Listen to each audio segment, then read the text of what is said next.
বিশ্বের যে কোনো প্রান্তের ঘটনা, জনগণের অধিকার বিঘ্নিত হওয়ার খবর কিংবা অর্থনীতি ও বাণিজ্যের ওঠানামা সব মানুষেরই দোরগোড়ায় পৌঁছে দেয় সংবাদপত্র।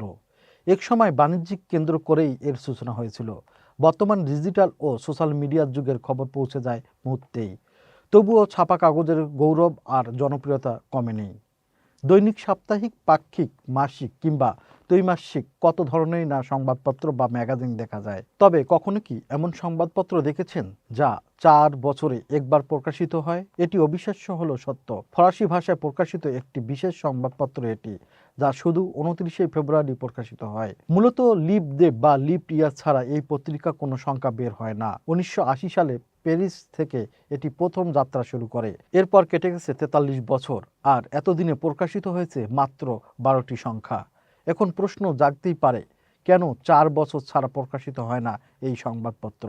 এই উত্তরের জন্য যেতে হবে 70 দশকের শেষ দিকে। ফ্রান্সের দুই বন্ধু পলিটেকনিশিয়ান জ্যাক ডি বুইসন ও প্রেস বিশেষজ্ঞ ক্রিশ্চিয়ান বেলির উদ্যোগে শুরু হয় লা বুগি ডু সাপার এর যাত্রা, ইংরেজিতে যার অর্থ দ্য সাপার্স ক্যান্ডেলস। নামটি নেওয়া হয়েছে 19 শতকের ফরাসি কার্টুনিস্ট ছাপার বা ছাপার ক্যামেম্বারের নাম থেকে।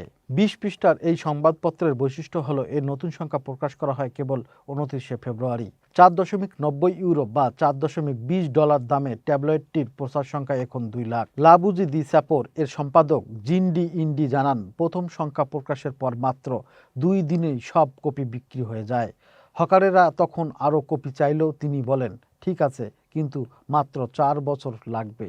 রম্যধর্মী পত্রিকা হলেও সাধারণ সংবাদপত্রের মতোই সাজানো হয়েছে লা বুজি দ্য স্যাপর। এতে রাজনীতিক, খেলাধুলা, আন্তর্জাতিক ঘটনা, শিল্প, সাংস্কৃতিক ধাঁধা, এমনকি তারকাদের আলাপচারিতাও জায়গা পায়। তবে প্রতিটি প্রতিবেদনেই উপস্থাপিত হয় রসিক ভঙ্গিতে। সম্পাদকের ভাষায় এই পত্রিকা আসলে এন্টিক পলিটিক্যালি কারেক্ট।